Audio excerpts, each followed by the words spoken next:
Muy buenos días. Primero que todo, quiero darle las gracias a los medios de comunicación y periodistas que están presentes en el día de hoy. En esta rueda de prensa convocada por el proyecto Monitor Salud Venezuela para dar a conocer los resultados de dos investigaciones científicas que hemos realizado en nuestro país, de unos temas que están relacionados a lo que es el acontecer del bienestar y la calidad de vida de nuestra población. En este sentido, hoy vamos a dar los resultados de una encuesta que tiene para nosotros una importancia muy grande porque tiene una incidencia directa en la población infantil. Y en este momento vamos a dar lo que significa esa incidencia de lo que está aconteciendo en nuestro país en la salud infantil de nuestro pueblo. Y el segundo tema es relacionado al cáncer. Para iniciar con lo que significa la encuesta o el proyecto científico encuesta salud infantil, creo que es importante conocer qué es salud infantil. Salud infantil es el estado general de bienestar físico, psíquico y social de una persona de menos de 12 años. Y por eso es que es importante para nosotros, porque es nuestra población infantil, son esa población que ya está pasando de la parte infantil a la adolescencia, donde se estructura prácticamente el bienestar orgánico y psicológico de nuestra población. Para esto utilizamos una muestra aproximada de 1.292 personas que se lograron encuestar y que se lograron tener toda una visión en relación a la salud infantil. Cuando evaluamos la situación socioeconómica de los progenitores de los niños, vemos que entonces en el gráfico número 3 se muestran los datos de información relacionados a la ocupación de los encuestados. Se puede observar en la categoría de desempleados y oficios del hogar que está representada en el 54% del total de la muestra, mientras que el 46% reporta empleo formal e informal. Cuando revisamos estudios comparativos que se han hecho anteriormente, podemos evaluar que se observa un resultado con una caída del empleo del 6% en la población venezolana. Y cuando vemos también otros cuadros comparativos donde se evalúan a través de las últimas encuestas nacionales de condiciones de vida de los venezolanos, se ve entonces que Venezuela tenía la tasa de actividad más baja de la región, con un 59.2% de la población que está económicamente activa y empleada. Por otro lado, cuando observan el gráfico número 5, muestran condiciones de con quién vive el progenitor del niño. El 29% indica que vive con su esposa y el 71% vive con los hermanos o otros familiares y cuidadores de los niños. Esta situación indica claramente la precariedad económica a la que desde muy temprano se ve sometido el niño. Cuando vamos a los factores de control, que evaluamos los factores de control, el gráfico número 9 nos refiere el peso al nacer de los niños en estudio. El reporte indica que el 82% pesó entre 2.5 y 4 kilogramos, evidentemente convirtiéndose en el intervalo de mayor frecuencia de la muestra. El 7% por superar los 4 kilos y un 10% de los niños con pesos menores a 2.5. En cuanto a esta categoría, se puede mencionar, por un lado, las causas maternas. En este caso sería las enfermedades crónicas, la presión sanguínea alta, la desnutrición, la anemia, la drogadicción, el alcoholismo o hábitos tabáquicos. Y por otro lado, los cuidados inadecuados por parte de una alimentación incorrecta o deficitaria.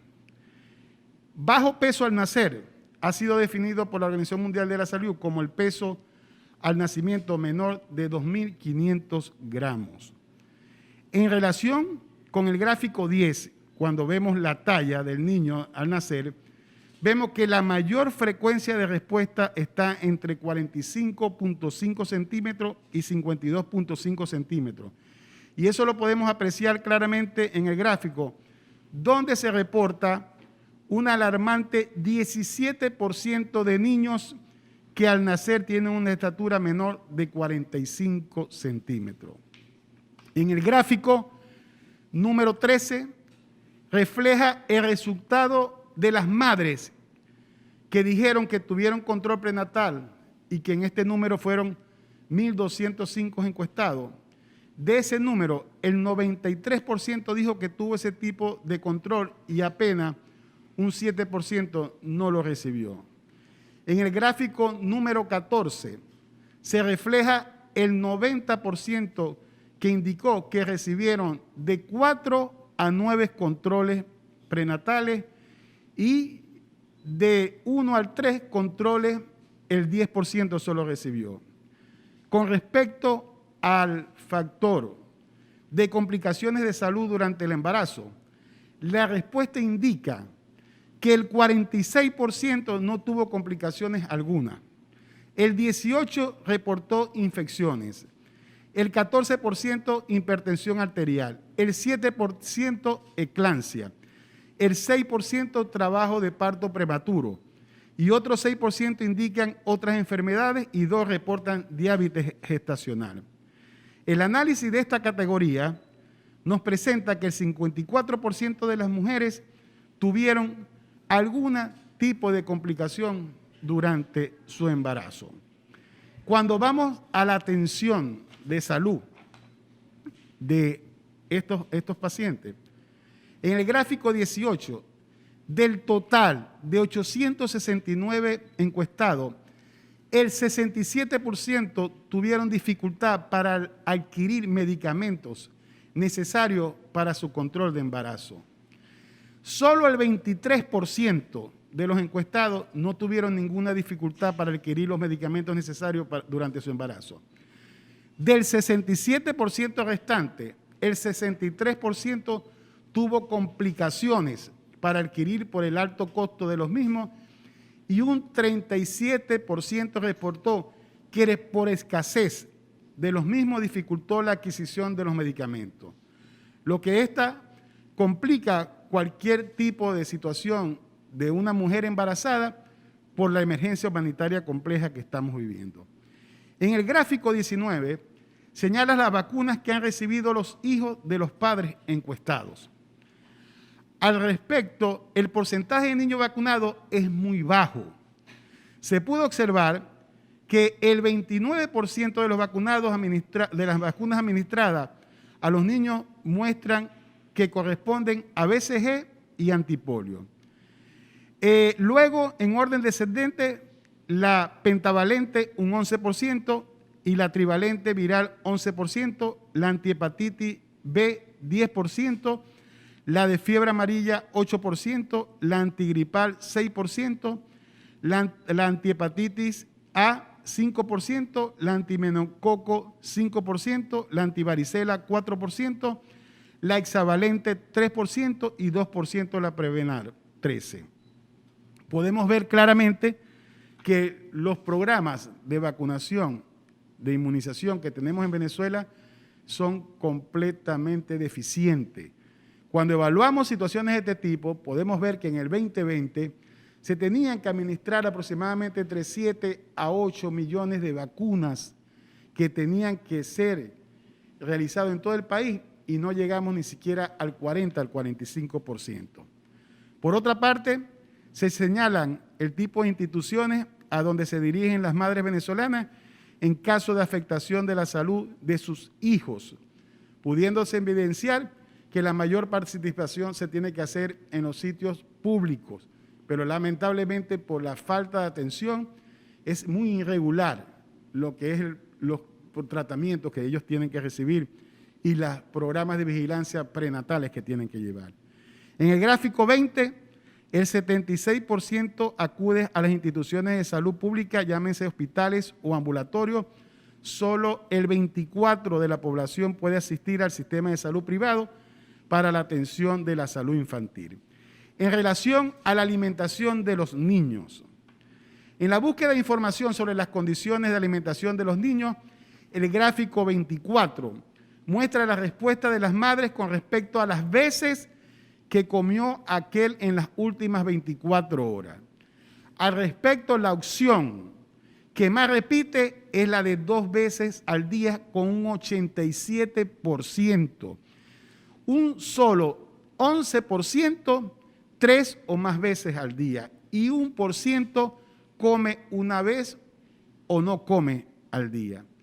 Como se observa, la mayoría de los niños venezolanos apenas comen 2 veces al día y aunado a estos agregamos el mal balanceo alimenticio que tienen los venezolanos, que podemos asegurar como médicos que el riesgo de enfermedades relacionadas con la nutrición se acrecienta de manera exponencial.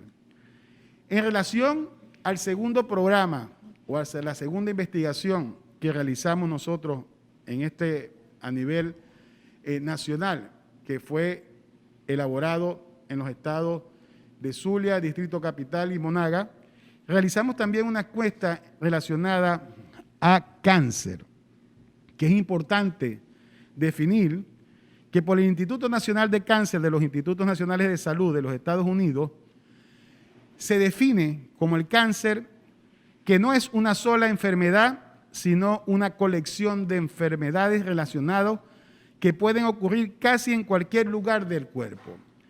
La muestra que utilizamos en los 3 estados, como Zulia, Monaga y Distrito Capital, es de 1.123 encuestados.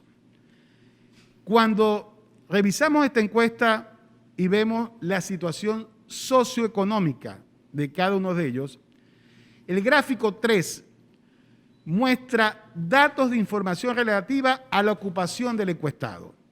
Se puede observar que la categoría desempleados y oficios del hogar representa el 54% del total de la muestra, mientras que el 46% reporta empleo formal e informal.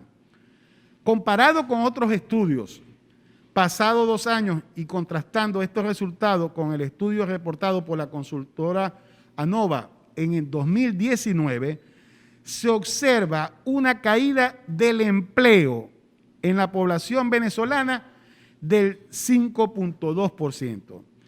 La encuesta ANOVA hizo para esa fecha un análisis de mercado laboral venezolano y reportó que el 59% de la población económicamente activa, Venezuela, en este sentido, tenía la tasa de actividad más baja de la región en este momento. Por su parte, en el gráfico 5 se muestran condiciones de con quién vive el enfermo. Al respecto, se observa que apenas un 34% vive con el esposo o esposa. El otro 64% vive con hijos, padres o otras familiares. Esta situación indica precariedad económica del enfermo, soltero o persona que esté abandonado. En esta misma dirección, según se le pregunta sobre el número de personas que viven con el encuestado, según el gráfico 6, el 41% señala que vive entre 1 y 3 personas en su hogar, mientras que el 59% de la muestra reporta que viven con más de 4 personas en su hogar, llegando a convivir hasta 10 personas en el mismo lugar. Este resultado es indicativo de las dificultades económicas porque para hogares con números altos de personas conviviendo, la dificultad para la alimentación es mayor. La información obtenida de los 3 elementos que soportan esta categoría ofrecen insumos importantes para un diagnóstico más preciso de la precaria situación económica del enfermo de cáncer en Venezuela. Cuando evaluamos los factores de control, Con respecto al tipo de consulta de que acuden los enfermos, el gráfico 15 señala que el 36% asiste a instituciones públicas, un 31% a instituciones privadas y un 33% asiste a ambas instituciones. Cuando evaluamos la atención general al paciente con cáncer, en esta categoría el análisis se efectuará mostrando los hallazgos mediante gráficos seleccionados. El gráfico 18, presenta información relativa al tipo de unidades que posee la institución de salud a la cual asiste el paciente con cáncer. Al respecto, el 28% indica que son laboratorios clínicos. El 27% señala que posee unidades de quimioterapia. El 22% unidades de imagen. El 17% radioterapia y el 6% refiere a unidades de fisioterapia. En esa misma dirección, el gráfico 23 reporta información relativa a la calidad de atención médica recibida en el tratamiento. Los encuestados señalan que fue satisfactorio para el 43%, el 27% señalan que regular, el 23% muy satisfactoria, el 4% insatisfactoria y el 3% muy insatisfactoria. Es importante señalar que el 69% que señala la categoría satisfactoria y muy satisfactoria tuvieron consultas privadas, mientras que el 31% restante que solo tuvo acceso al sistema público de salud reportan atención regular, insatisfactoria y muy insatisfactoria. En cuanto a la dotación de insumos y medicamentos en las instituciones de salud que atienden a los pacientes con cáncer, el gráfico 24 reporta que los pacientes indican para un 47% que está regularmente dotada, un 36% insuficientemente dotada y un 17% que indica que están suficientemente dotadas. Del análisis de la información obtenida en estas encuestas y mostrada en los gráficos anteriores, se puede decir que la precariedad del sistema hospitalario se ha acentuado mucho más y aunado a la pandemia, las complicaciones van aumentando día a día. En función de esto, el programa Monitor Salud Venezuela en estos momentos anuncia al país de estos resultados para que de esta manera sean tomados por las corporaciones gremiales, por los institutos, las academias, las sociedades y por todos y cada uno de los entes que estén involucrados en la salud para que sirva de instrumento de guía y de orientación para mejorar la política de salud en nuestro país.